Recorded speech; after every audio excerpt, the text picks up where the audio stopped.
Hi everyone, we're here for another live Q&A in regards to our opening for fall 2020. Here to answer questions. Today I have with me a special guest, Cynthia Quentin, our Director of Environmental Health and Safety and Risk. And I'm going to bring her on stage in just a moment.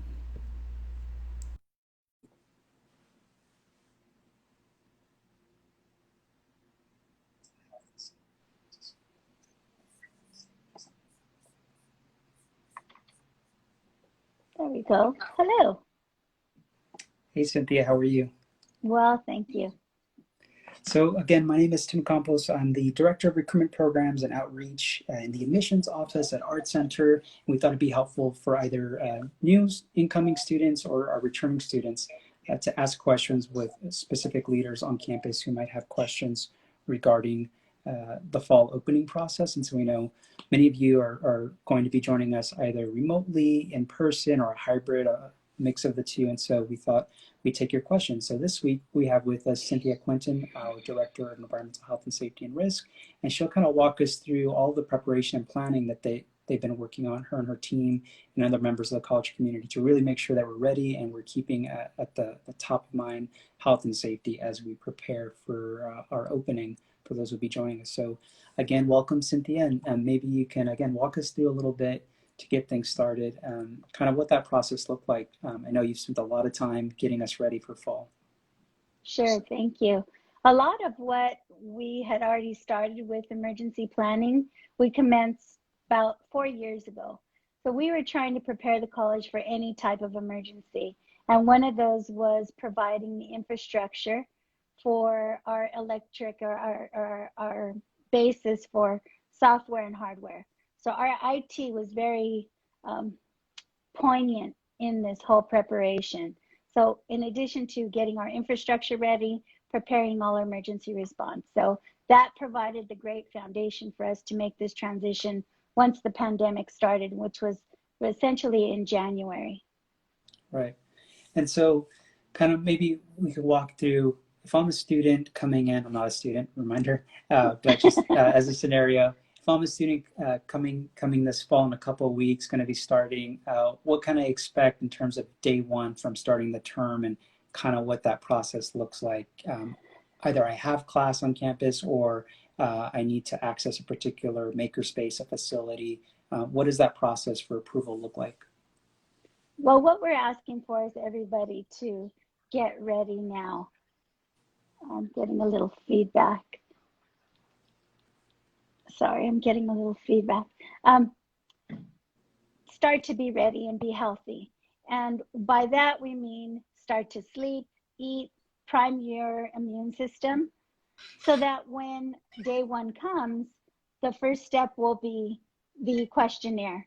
That will start once you start to get ready for campus. So day one, you come in, you'll go through an app, you'll go through symptom screening, and you'll answer those before you even leave your home. By the time you leave your home, you'll already know whether you'll be allowed to campus or not. The app itself will show you a green light, red light, and then it'll go through allowing you to find out what was the inhibitor to get to campus. Once you arrive to campus, there will be a screening process. So you go through, you'll be able to get to whichever building. Security will review that green light, red light on your app, and then you can go ahead and proceed to your class. In preparation for that, everyone will be required to wear face coverings, and they will be required to maintain all the other physical protocols of physical distancing, not moving furniture, adhering to what we have in place for the structure for each of the rooms. Everything will be clearly marked and clearly indicated. And we're just looking for everyone to follow and be a community and really participate in that. No, that's awesome. And maybe I should have, before asking that initial question, prior to the first day of classes beginning and anyone having access to campus, you kind of mentioned it a little bit in terms of some of the pre-work or preparing that students may have to do prior. So whether it's having access to the new app you mentioned, how would they be informed about it beforehand, and downloading? I'm sure we'll be sending out more information to all of our returning and new incoming students as well, correct? Correct. So what we are preparing right now is the communication. Right now, we do have on-site on inside and on our exterior website a COVID link, which shows you or provides all the details for fall opening. In addition to that, we've asked that individuals that will be attending campus, or whether it's a B hybrid class or C fully on campus class, to be in the greater Los Angeles area by tomorrow, targeting. That will allow 14 days for individuals to quarantine.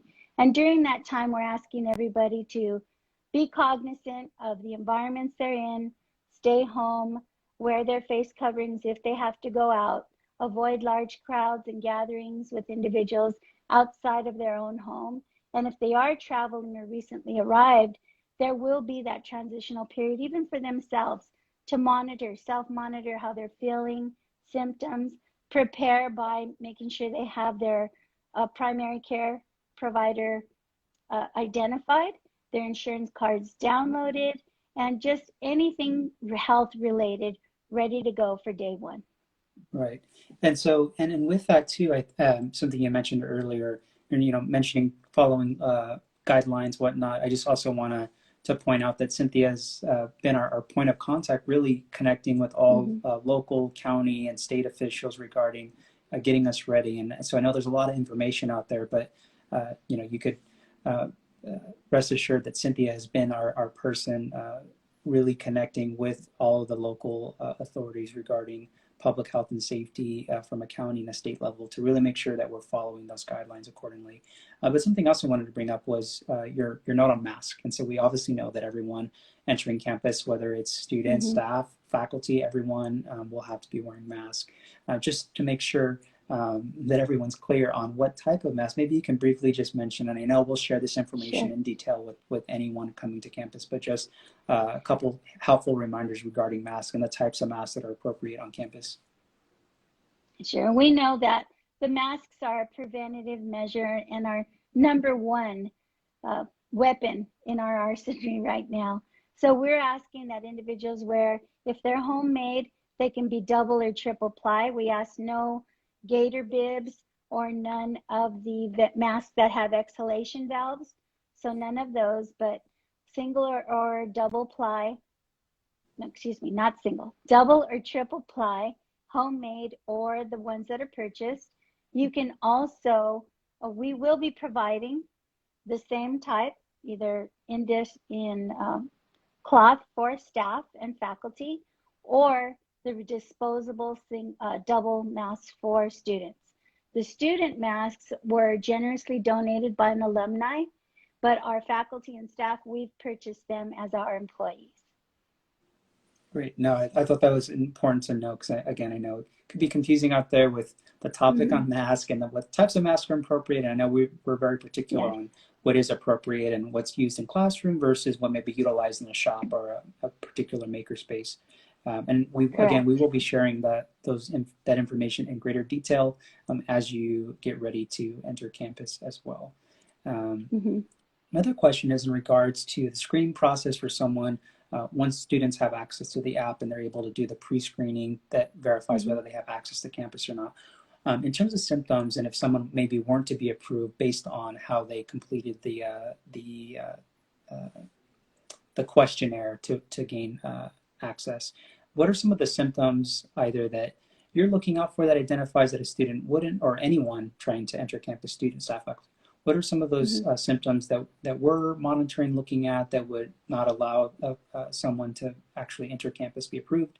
And what are some maybe symptoms that students already should be mindful of as they're going through the process they should be aware of? Well, because COVID in particular has asymptomatic and symptomatic individuals, those that are exhibiting symptoms, it's obviously easier to identify. And the most prevalent are cough, fever, sore throat, dizziness. So those are the primary symptoms that we're screening for. We're going to ask, are you experiencing any of these symptoms? And we'll provide all the symptoms that we know are related to COVID. Now, considering that flus and colds also have fever, cough, sore throat, what we're trying to do is get individuals to get their flu shots early on. September is when we start to prime our immune system with the flu shots. So as early as you can get the vaccination, we ask you to do that. We aren't going to be providing a clinic on campus because we don't want individuals that aren't supposed to be on campus because we have a very strict occupancy level and restrictions. But we are encouraging everyone to get their flu shot and to just self-monitor for those symptoms. We can also look at your overall appearance. Are you fatigued? Are you extremely pale or flushed? So anything that's not normal to an individual can be an indicator that something's not right. And that's why we want to make sure you have your connection, or individuals have a connection to their primary care providers. And you answered my follow-up question, which was, if students, in terms of the general flu vaccine, that typically I know that we've had hosted those on campus. So in this iteration, not necessarily hosting them on campus for the flu vaccinations, but I'm sure we'll be able to provide resources and point students and other members of our community in the direction where they can obtain their flu vaccines, because that is definitely important. We want to make sure that we rule out every other possibility. So let's talk about a scenario in which, again, God forbid, but if for whatever reason any student or any other member of the community, staff, faculty, someone were to either be exposed or have symptoms on site, what does that look like from identifying someone who potentially was exposed and/or informs us, maybe after the fact, that they tested positive for COVID-19? What are then the steps that we take as a community? Maybe we can talk about contact tracing as well. Sure. So we'll split those into two categories. If an individual tests positive, they are to immediately notify me, and they can do that through ehs@artcenter.edu or hr@artcenter.edu. And that's anyone in our campus and our community. So they are to notify. Once we get the notification, I can then begin the immediate contact tracing component. As we are in the city of Pasadena, the Pasadena Public Health has individuals that are assigned to our campus to work with us. So they have EHS specialists on their staff that will also parallel and work with us on that contact tracing schedule. But first and foremost is the notification. Anyone that tests positive. We are not asking anyone to test. We are not requiring testing for access, but we are saying that if individuals do go out and get tested and test positive, that they have to notify us. So then that gets us into the close contacts. If individuals have been in close contact with, which means closer than 6 feet or right in that 6 feet range for longer than 15 minutes, then that individual then becomes a close contact. Once all of those close contacts are identified, we then begin that interactive process with them. For the positive person, the close contact, or even a presumed positive person, there is a series of guidelines that we also will follow, with documentation, specific instructions for quarantining, for close contacts, and then specific instructions for isolation for individuals that test positive. So it's all regimented, documented, and they'll receive this correspondence through email with instructions. Right, and so to recap, and so in the event that for whatever reason we do have to notify individuals who could have been exposed to another individual, again, whether it's a student, faculty, staff, any member of our community who happen to be in the immediate area, we obviously then have a plan of potentially, if we have to, shut down campus for any reason or quarantine anyone else or whatnot as well. So there are very specific scenarios or situations where we would have to shut down campus. That would mean that there would be 3 cases that are epidemiologically connected. The probability lessens or decreases if individuals that are on campus maintain that 6-foot distance, continue to keep their face covers on. That probability then drops significantly lower. So we are able to control whether or not our campus shuts down. But we won't just have, if one person identifies positive, that doesn't mean we automatically shut down all campuses. We focus inward first, we look, we evacuate that area, we'll desanitize that area, and parallel do the contact tracing. So it's very methodical and it's very precise depending on how extensive that exposure is. But we can control that exposure by maintaining the other protocols. Right. No, and again, I know, just to reiterate, that Cynthia and her team and other members of our community who've been working on our reopening plan have really thought about, all different types of scenarios and cases. And I'm sure some of you are tuning in. I've also heard about, other schools and what other schools may or may not be doing as well. But everything that we're doing at Art Center is specifically focused on Art Center and how, what makes the most sense for us as a community, and making sure that, again, at the end of the day, that we're following local and state guidelines pertaining to health and safety. Kind of pivoting a bit, so we talked about in that scenario if someone were to test positive, but just kind of going back into the day-to-day of someone being on campus with pre-approval. What are some other things that they should keep in mind in terms of being in the classroom setting? Maybe we can kind of talk about that specifically. Like, what are some of those safety protocols look like for students in the classroom, distancing, wearing masks at all times, things of that sort? So face covers are required at all times, even in the classrooms, general hallways, general spaces. What we've done is we've strategically placed all of our furniture, in addition to setting a cap for each class size. So each individual class and studio space has already been situated where the desks are distance, or the art, holders, the painting areas are also structured where everything's distanced. In computer labs, we've removed equipment, we've removed excess furniture, and everything has been placed strategically. In individual spaces where ample distance hasn't been able to be achieved, then we've installed barriers like plexiglass barriers. We're very fortunate that our classrooms, because we designed them to be studio spaces, are very large. So because our classrooms and studio spaces and maker spaces are very large, they allow for us to spread all the furniture out to the max distance possible. In addition to that, we have, as Roland mentioned, that we have our other maker spaces that have, just by the structure of how an art and design school is planned, we have that extra ventilation system. So we have multiple layered protection and mitigation aspects already built into protecting our community. Oh, we do ask, though, that once they do go into those classrooms and the furniture is situated the way it is, do not move it. Keep it in place the way we have it, and that'll achieve maximum distance. And so on follow up to that regarding, workspace and whatnot, what are students, if any, responsible for in terms of their personal responsibility for either sanitizing workspaces, tables, chairs, and or what's being done in between classes? Because I know we've also kind of adjusted so that for any class that follows from a previous, making sure there's ample time for cleaning and preparing for the next. Correct. So we've broken our schedule into 2 blocks, a morning block and an afternoon block, with a 2-hour delay in between. And during that time, at the beginning, middle, and end, our sanitation group and our janitorial group will be going in, and they'll be cleaning all the environmental spaces, doorknobs, handles, tabletops, desks, desks, chairs, arm rests, handrails, elevator vestibules, all the main corridors.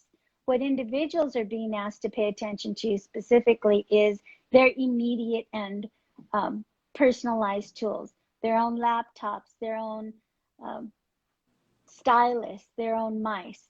Those are for the individual to manage and keep clean, which we will have Clorox wipes and other cleaning and sanitizing tools available. But the individual is to focus on their individual spaces, and then our custodial crew will go in and clean all the other spaces. So we started this back in January. So we're well ahead of our structure. Custodial crew is very much in line with exactly what they're required and responsible for cleaning. And then in terms of, so I think we kind of discussed the getting ready to come to campus, that pre-approval process. Once you're on campus, what does that look like? The cleaning that happens in between. Mm-hmm. What about a student who maybe either leaves campus for a lunch break, they go off campus, or they head out to, some of our beautiful outdoor Mm-hmm. areas just to like, take a break in between, or whatever that may be. What does that process look like in terms of, I think one is if you're on campus still, but you're not physically in the building, you're outside of the building, are masks still required? I know that that's been a question coming up. And then second, if you do happen to head off campus again to grab a bite to eat, you come back, what does that approval or check-in process look like again, if any? Okay. So I will start with the first question of when you are on a break or away from your other individuals.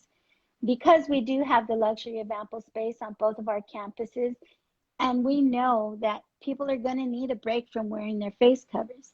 But as long as they stay far apart, if they go on a break, they go to the sculpture garden, there isn't anyone around, they have their lunch or their snack with them, they can take their face cover on. But before they do that, we tell them, go to the bathroom, wash your hands thoroughly, so that when you come to this individual space, when you take off your face cover, you know that your hands are already clean.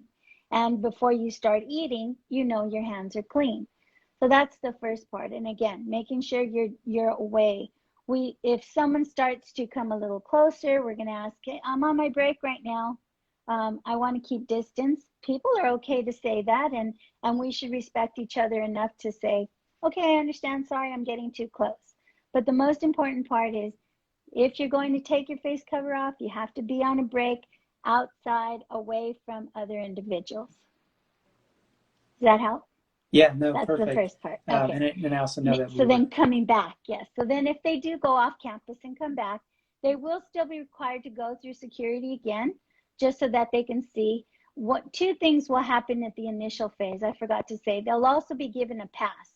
So once they get that green light, they check in with security, they'll be printed out a badge that they'll have. Once they have that badge on for that day, then they'll be able to go in and out, because we probably anticipate individuals might have class in different buildings or even on a different campus. So with that badge for that day, it will be changed in different colors on each day. So you can't use today's badge for tomorrow or last week's badge for today. It will be individual for that day. awesome. And so, in terms of just a couple different things, and I believe we've addressed it in some of our previous sessions, but I think it's always helpful to reiterate in terms of having access to sanitation stations or any additional things that we're adding to campus. Restrooms, I know maybe we could talk about that briefly, because I know we had a little different setup in terms of, for example, not having access to every single washing facility and to make space in between so that we're keeping that distance. So maybe you can just kind of review that again with us. Sure. A lot of our classrooms, again, and studio spaces have sinks in them, or they have sinks locally or located very close to them. So we always want to recommend, if you have a bathroom or a sink available to you, wash your hands first and foremost. The washing of hands frequently and for 20 seconds is going to be the next best practice to keep yourself safe. Throughout the campus, we're also installing additional hand sanitizers. We won't have hand sanitizers in bathrooms because we want you to wash your hands. Right. And then we want to make sure that these other hand sanitizers are in areas that are in general proximity. We're also installing hand sanitizers in the studio and maker spaces that will be occupied. Now, just an overall statement, not every single class is going to be open and not every single room will be accessible. But where they are and where we've identified classes going to happen in those spaces, additional hand sanitizer units have been installed, or almost installed, but will be installed by tomorrow. Great. Now this has been great, and I'm just kind of being mindful of time. We have a couple minutes for some questions. Want to make sure that I address all my questions that I asked, that I had ready for you as well.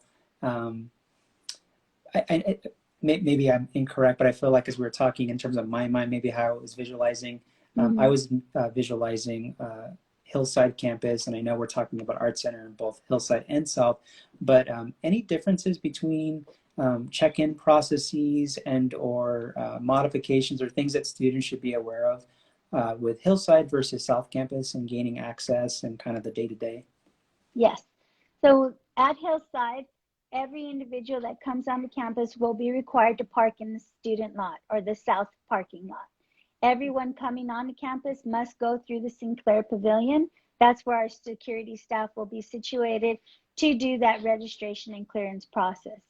At South Campus, each building will have its individual entry station. So security posts will be set up at every entry, and those are the individual entry points where you'll be directed to go into. So 1111 will be from that main parking lot, 950 the main entrance, 870 accordingly. So every single building will have their entrance and their clearance. Perfect. And with that, we'll also have visible signage as well. Not just for Correct. check-in, but also once you're in campus, in class, social distancing and whatnot. Correct. Well, my final question for you, Cynthia, and I know because I've been keeping an eye on the questions coming in, and we'll open up to more of those. But one of my questions was, and I know that some of our viewers have the same question, is why is Art Center, why are we not requiring students, staff, faculty, any members of our community to be tested? So I know that's been a repetitive question that's come up. Correct.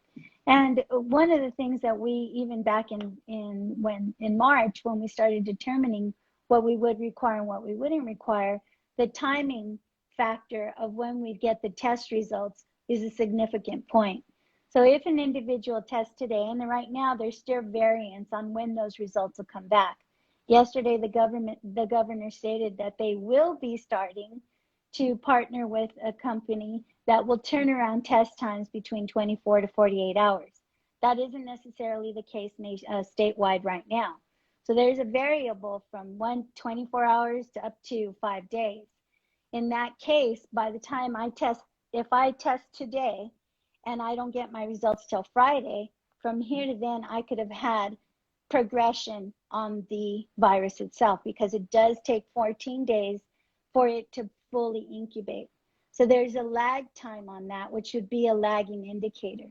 The other point, again, is that there still are false negatives and false positives.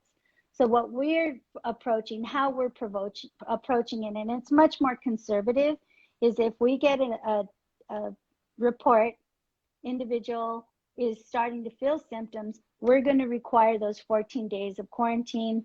And that indicator, we know that but through those 14 days, if it's going to incubate or if it's going to die, it'll happen between those 14 days. So that period is a more conservative approach. And even our screening process, if we're screening individuals before they leave their homes, and if individuals are not feeling well, we'll prevent them from either exposing themselves even further and entering our community, which could expose others. And then, of course, all the protocols we have in place. If individuals are wearing their face covering, they're not going to be emitting those droplets that carry the virus. So all the other mitigation factors are stronger and layered protective than just relying on one test that is a moving target by the time we get results. So yes, individuals will know. There are some individuals that say, I don't care, I want to take the test, by all means. And we're not telling you not to take a test. We're just asking that if individuals, when they take a test, if they test positive, report it to us right away so we can partner with you, help you, guide you, coach you, and put you in contact with the right healthcare agency if you need assistance. And then, of course, we want to continue to protect our entire community. Awesome. Does that help? Thanks, Cynthia. It Answer? did. Yes. Thank you. Yes, I know Okay. that that's a question, which is a valid question for folks to have as they're learning about our opening plans. And I do know there was a question about if anyone wasn't able to attend, how would they receive this? Well, first off, this will be posted on the Art Center Instagram page for review afterwards, but we also will be sending out additional communication. So make sure, students, that you're checking your emails, very important. And so all this information will continue to be made available publicly if it's not already on our website, again, through other communications as we're getting ready for you to be with us, for those who will be joining us in person on campus. And if I could say one more thing, Tim, anybody that is registered for B or C classes looking to attend on-campus activities, and all faculty and staff will be required to attend a training and complete a training course. And the session, of course, will be via, I think it's UJA is the platform that Rose Piccioni and her team is going to be providing the training session. But that training session is going to be required before anyone enters campus. That attendance or completion of that training session will be tied to access. Next week, we'll put out the notice with the link to access that training. So we're going to provide at least 2 weeks to have individuals able to complete that training. So by the time fall term comes, all training will be completed. I think it's about 30 minutes, 30 to 35 minutes in the training, but it covers all the details of what we're requiring, general COVID 101, and then details, any other answers or questions will be answered through that training. Well, I think those are all the questions. I think we covered it. Not to make it seem like it's a simple conversation to have. We know there's a lot of details and a lot of information. We want to make sure that you have, at least for today, that you have a general understanding, and that know that forthcoming information will be readily available, and including the training that Cynthia just mentioned. But just lastly, if we have any additional time for maybe another question or so. And I also want to remind folks that are joining us, because I know Cynthia and her team and all other members of campus that have been planning and thinking about all the different scenarios and getting us ready for fall, for those who will be joining us, that it only works, yes, to the best of to our extent, that what we're putting together, if members, not just students, but also faculty, staff, are also being mindful of what they're doing outside of campus as well, right?